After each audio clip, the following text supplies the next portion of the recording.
Listen, so far this video is a lie. I'm just gonna turn off the camera and start over. Is that? Yeah, bye. Hello beautiful humans, I'm Kristen. Welcome to my channel. Today, I want to talk about all of the books that I read in 2020 because I haven't been on BookTube in a while. None of you know anything that I read in 2020 because I haven't talked about it at all. So I thought that it would be really fun to just go through everything that I read in the order that I read it and just kind of reflect on the reading year that I had in 2020. It was my best reading year to date. I read 42 books. I'm very proud of myself. So yeah, let's just get started. Let's just get into it. The first book that I read in 2020 was Let It Snow. I think I read this book because I wanted to read it before I watched it on Netflix, and I don't think I ever actually ended up watching it on Netflix, so we love that. But yeah, I mean, this is just a super cute contemporary romance. I think it has 3 different points of view, so like 3 different love stories that you follow all in one night of a giant snowstorm. I mean, it's super cute. It's a lot of fun. That's all I've got. That's the end of this one. Book number 2 that I read in 2020 was Holding Up the Universe by Jennifer Niven, who also wrote All the Bright Places, which, to be honest, I wasn't a huge fan of All the Bright Places, and it kind of carried over into this book. This book I definitely think that I liked more than All the Bright Places.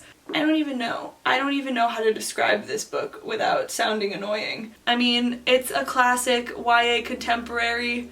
If you liked All the Bright Places, you'll probably like this one. Not necessarily my cup of tea, but it's out there. Genuinely, the beginning of my reading year in 2020 was kind of just like, meh. Then I read Dear Martin by Nick Stone, which is about a boy who is writing letters to Martin Luther King Jr. It is very informative.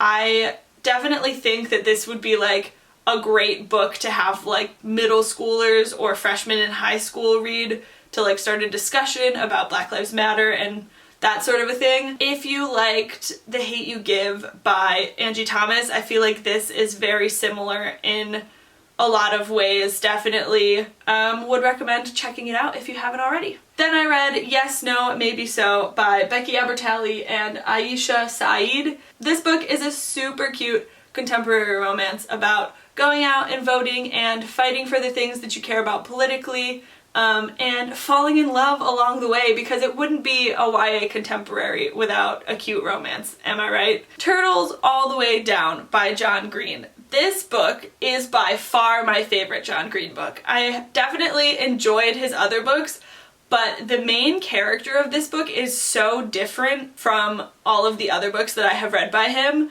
She seems way more developed. She's more charming in my opinion. She has a lot more going on than a lot of the other characters that he has written about, and it didn't feel as savior complexy as a lot of his other books, where it's just like this guy is so obsessed with this girl and feels like he has to make her life better. So anyway, that's the tea on John Green. The next book that I read was The Immortalists. This was one of the books, I think there were only like 2 books in 2020 that I didn't finish, and this was one of them. The main reason being that this was written from the point of view of 4 different siblings, and I got through the part of the first sibling. I absolutely loved it. I thought that his storyline was super interesting. It really followed the AIDS pandemic in San Francisco right as it was happening, and I thought that was a super gripping storyline, and I really cared about the characters and everything that was happening. After his storyline ended, I just couldn't bring myself to care about all of the other siblings. I think I got like halfway through the second sibling, and it got kind of boring and stale, and I just couldn't do it anymore. So I stopped, because if you're not enjoying a book, put it down. Pick up something else that you like more. Don't force yourself to read something that you don't like. Thank you for coming to my TED Talk.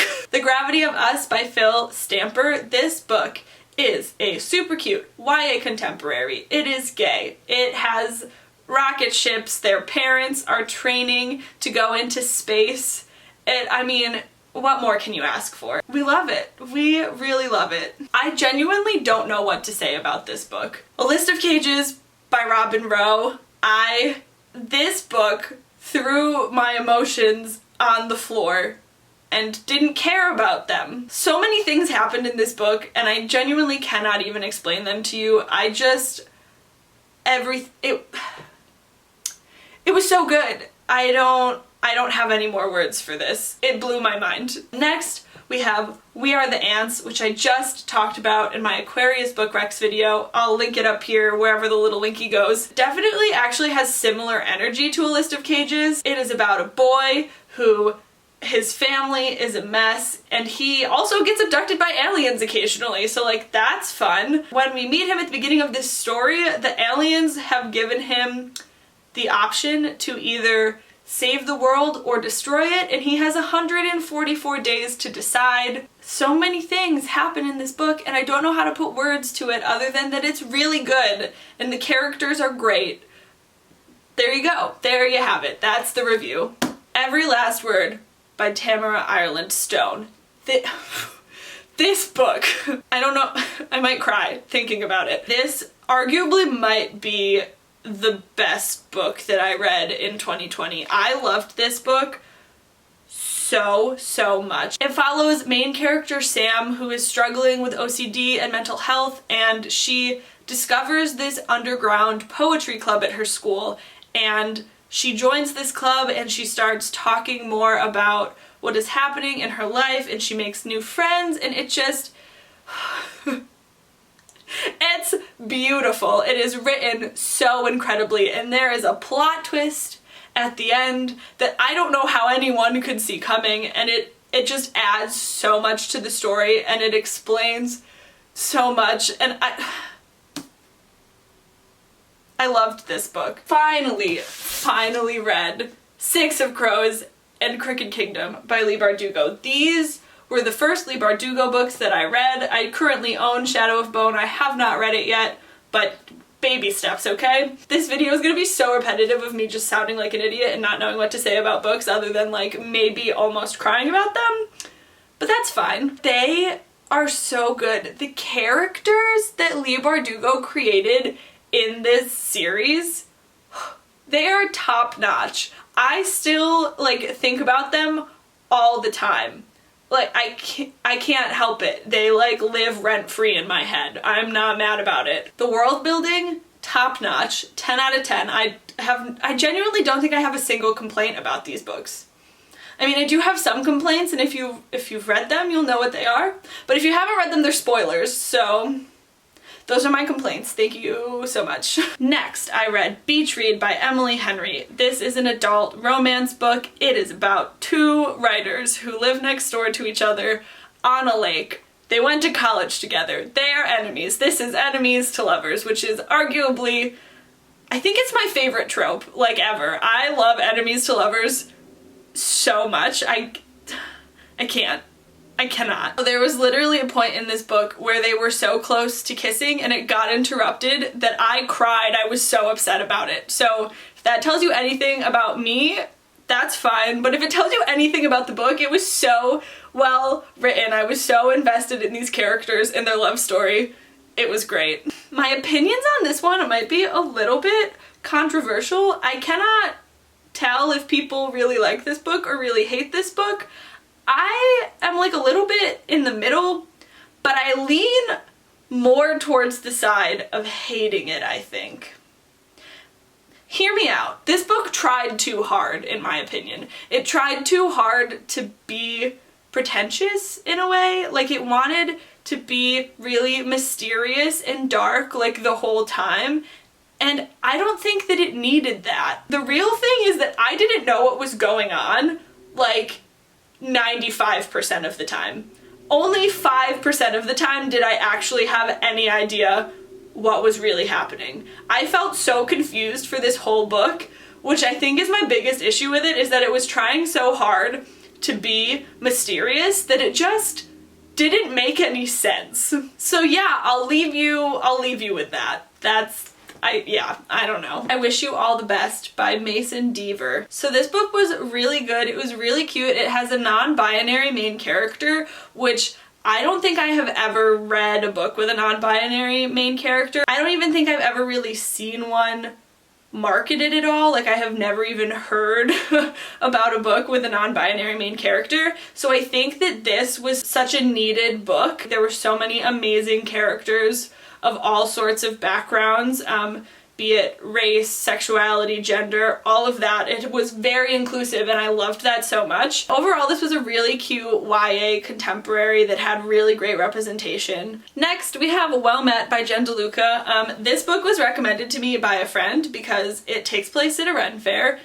For those of you who don't know, I was a theater major, so anything performative, fun like that, Ren fairs, I literally went to Ren fairs every summer when I was in high school. One of my friends worked there and we would go all the time. He also recommended it to me because this is also enemies to lovers, which, like I said earlier, is my favorite trope. I love it so much. This is a super cute, fun read. The characters are really great. It had a lot of character development throughout the story and it was just super fun. Like I said, it took place at a Ren fair and it is, in my opinion, it is so hard to write about a Ren fair and not make it fun because Ren fairs are just inherently fun. Like, everyone dresses up in old-timey characters and talks with British accents and it's just great. Like, how can you go wrong with that? After that, I read the entirety of the Winter's Curse trilogy. Honestly, this is one of those series where it just like flew by. It was so entertaining. I really loved the characters. They kind of felt like fantasy books without actually being fantasy books and I really enjoyed that. The stakes were super high, truly all the time, which made them read really quickly. They were a lot of fun. There was a lot of like sword fighting and all of that good stuff. Then I read The Book Jumper, and this book, as the title says, is about people who have the ability to jump into books. It follows main character Amy as she discovers this family secret of hers that her family can jump into books, and it ends up taking kind of this mystery, twisty-turny ride as she discovers that someone is stealing pivotal pieces to these storylines. It also has some good elements of romance twisted in there. It definitely like a fun YA fantasy. I mean, just a super cool concept to be able to jump into books. I think is something that we all as readers dream about being able to do. So the fact that the characters in this book actually get to experience that is super fun. Next book that I read was Frankly in Love by David Yoon, and this book was super cute. It is a YA contemporary through and through. It has like a friends to lovers trope along with fake dating, and it just has such like a fun, lighthearted storyline to it for the most part, but it also delves deeply into American Korean culture and what it's like being a first-generation American Korean in the United States. Next, we have The Lake Effect. This book was so much fun. It's about this boy who spends his summer working for this old woman, and she's like a little bit crazy, but in the best way. She ends up taking him to like a bunch of funerals for people that she doesn't know. And it just has like so many weird, fun little quirky plot points like that that I really loved. It was a fun YA contemporary. All of the characters were super cute. Also, it takes place on a beach at a lake. Like, what more can you ask for? Next is On the Fence by Cassie West, and this is just another super light YA contemporary romance. It's friends to lovers, it's super light and fun. It was just a really super adorable read. We Are Okay by Nina LaCour. This book, I love Nina LaCour. There is something so beautiful about her writing style to me, and this book was no exception. It was absolutely incredible. It's about these two girls who were friends and they kind of had a falling out and they're reconnecting in this book, and you kind of just watch them come back together and like how they fit together as people, and it was really good. Her Royal Highness by Rachel Hawkins. It is a lesbian romance that takes place at a Scottish boarding school. Genuinely, what more can you ask for from a book? This book definitely was a lot of fun. The main characters also kind of like an enemies to lovers type deal. They don't really like each other at first, and also their roommates. Oh my god, they were roommates. Then I read Nick and Nora's Infinite Playlist by Rachel Kuhn and David Levithan. It follows these two characters who meet like at a nightclub, and it kind of just follows them over the course of from when they meet until like the next morning. So it's one of those like one night super short stories, but it was so much fun. The characters were so great. I loved them both. It was a super quick read. It was super fun. It talks a lot about music and like that sort of thing, so if that's something that you're into, you might want to check it out. Next, I read A Million Junes by Emily Henry. She wrote Beach Read, which I talked about like 7-10 books ago, and this is a YA book by her. All in all, it was just really interesting. The characters are really cool. I mean, it was just such an interesting concept in general. I really enjoyed it. Next we have The Inexplicable Logic of My Life. This book in particular was just so interesting, and everything about it, I felt like the characters were great. The family dynamics and the friendships that were built in this story were so beautiful. His writing style is absolutely incredible. I don't really know what else to say about these books because they're just so good that like I can't explain it with words. I now have the worst book that I read in 2020. It's called Startup. I didn't finish this book, first of all. I read like 200 pages of it though, which is way more pages than I should have given it because I did not like it ever. There was not a single moment of reading it that I genuinely thought like, oh, maybe I could enjoy this. No, I hated it. I didn't like it. That's the moral of the story. I thought it was boring and I thought that the characters were a mess, and I'm not even completely sure what the plot line was. There's my review for Startup. Good night. The next book I read was Juliet Takes a Breath. Juliet is a Puerto Rican girl living in the Bronx. She's a lesbian. She has just gotten this writing internship in Portland, Oregon, and right before she leaves, she comes out to her family and then just gets on a plane and goes to Oregon. And this book follows everything that happens during her summer internship after that moment. It was fun, it was cute, it was gay. There you have it. City of Girls by Elizabeth Gilbert. The characters were definitely my favorite part of this book. I loved all of them, and even the ones that I didn't like that much, I still appreciated them being there and what they added to the storyline. The other thing that I kind of find hilarious about this book is that it is supposed to be a letter written to this girl explaining how the woman who wrote it knew her father. And not to be dramatic or anything, but if I received a letter in the mail that was this thick, I would not read it. I'd be like, sorry lady, you're crazy. Yeah, it also, you don't find out who the girl's father is either until like literally 400 pages in. I don't know. Next I read Pumpkinheads, this super cute graphic novel by Rainbow Rowell. I don't think I had ever read a graphic novel before I read this one. It was just super fun, super light, quick, easy. The illustrations are beautiful. It is friends to lovers. And this book is just really nice and autumnal and super cute. It was a lot of fun. I read Well Played, also by Jen DeLuca, who wrote Well Met, which I talked about earlier. This is a companion novel that is from the point of view of one of the side characters in the first book. This one, honestly, I did not like as much as Well Met. It definitely was still a lot of fun. It was still cute, but it had like this weird element of catfishing in it. Like, the main character is more or less accidentally, kind of on purpose, catfished by the guy that she ends up with, and it's really just like a weird way for that to happen. I don't know how to talk about this book without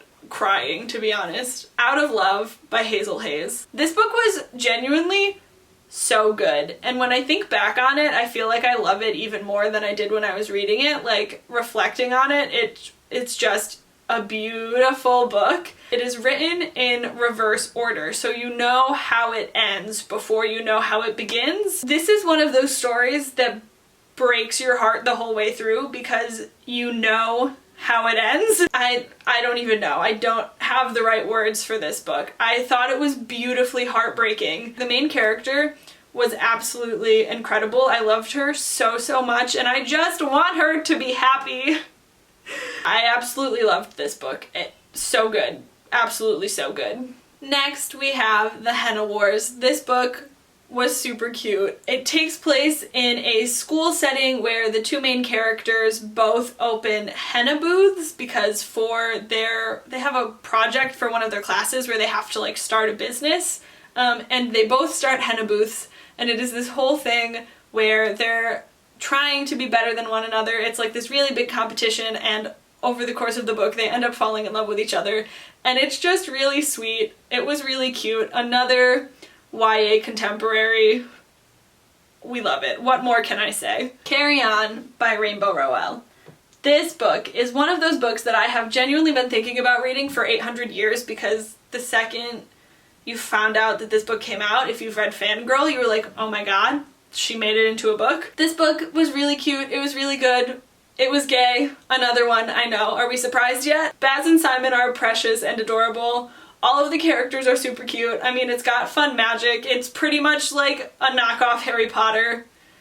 How can you go wrong? Then I read The Honeymooners by Christina Lauren, and this book is an adult romance, enemies to lovers. They call it enemies to lovers. They weren't really like enemies.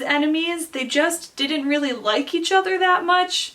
Like, they seemed to get along pretty okay, in my opinion. So there's that. I have thought about reading a Christina Lauren book ever since I first read Autobiography, which is a young adult book that they wrote, and I loved that book. It was so good, but truly, like, every other book that they've written is like adult romance, and they're all, I don't know, it just didn't quite seem like something that I wanted to be reading. And I picked up this one, I saw it at the bookstore, I was like, okay, fine, let's try it. Like, enemies to lovers, like I said, favorite trope. Let's just give it a shot. And I mean, it was good. It wasn't great.